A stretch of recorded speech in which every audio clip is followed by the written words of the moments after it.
جہاں بہت ساری آپ دعائیں کریں تو اپنے ملک اور وطن کے لیے دعا کرنا نہ بھولیں۔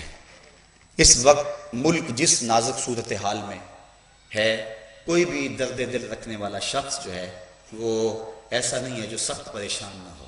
اس وقت ملک کی سالمیت اور ملک کا استحکام اور ملک کی آبرو کو سخت خطرات لاحق ہیں، اور وہ مجھے روایت یاد آ رہی ہے کہ حضور علیہ السلام نے فرمایا کہ قرب قیامت میں میری امت پہ لوگ اس طرح ٹوٹ پڑیں گے، یہود و نصارہ، جس طرح بھوکے بھیڑیے جو ہیں وہ بکری کے اوپر ٹوٹ پڑتے ہیں۔ اس وقت کابل، کندھار، قلعہ جنگی، دشت لیلہ، تورا بورا، تکریت، موصل، بغداد، القدس، کشمیر، فلسطین، صومالیہ، آذربائیجان، چچینیا، کہاں کہاں ہم ظلم اور جبر کی چکی میں نہیں پس رہے، اور اب پاکستان کی طرف وہ بری نظریں اور نگاہیں جمی ہوئی ہیں، اور پاکستان کو ہر صورت اس قوت سے محروم کر دینا چاہتی ہیں جو قوت پاکستان کی بہت بڑی دولت ہے۔ پاکستان کا ایٹمی قوت ہونا ان کی نظروں میں سخت کھٹک رہا ہے، اور ہمارے لیے یہ سخت پریشانی کا باعث ہے۔ ہم اپنی حکومتوں کو بھی کیا کہیں، بڑے سخت کمزور یہ لوگ ہیں۔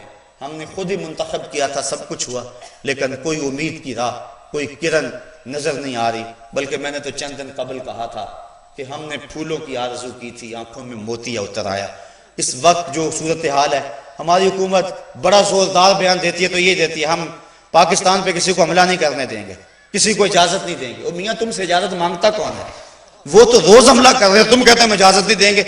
ہاں، اس موقع پہ میں پاک افواج کو سلام پیش کرتا ہوں، اور ملک کے اندر اور بھی کچھ لوگ ہیں جو وطن کے خیر خواہ ہیں، مختلف جگہوں پہ، مختلف اداروں میں اور مختلف حساس اداروں کے اندر بیٹھے ہوئے ہیں۔ ان کی جان کو شدید خطرات لاحق ہیں، اور دشمن چاہتا ہے کہ ان کو ہم مٹا دیں۔ اللہ کرے ان لوگوں کو اللہ اپنی رحمتوں کا حصار دے دے، اور ان کو زندگی اور صحت عطا فرمائے، اور ہماری افواج کو قوت دے، اور اپنے اس اصل مقصد کی طرف جو اس پاک فوج کا مقصد ہے اس کی طرف لوٹے، اور جبر و ظلم کی آنکھوں میں آنکھیں ڈال کر کے بات کرے۔ اللہ میرے وطن کی بہاریں سلامت رکھے۔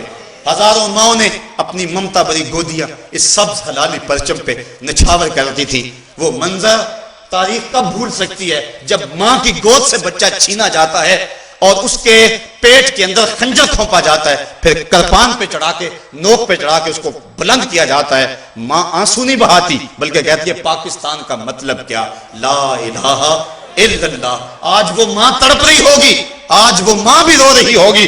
آج پاکستان کو جس مقصد کے لیے حاصل کیا تھا، نصف صدی سے زائد عرصہ بیت گیا، پاکستان میں وہ مقصد حاصل نہ ہو پایا۔ وہ کیا کسی نے کہا تھا کہ بن گئے تن کے نشیمن کے قفس کی تیلیاں، بن گیا کیا چلے تھے ہم کیا بنانے کے لیے، کیا اسی لیے تقدیر نے چنوائے تھے تن کے، بن جائے نشیمن تو کوئی آگ لگا دے۔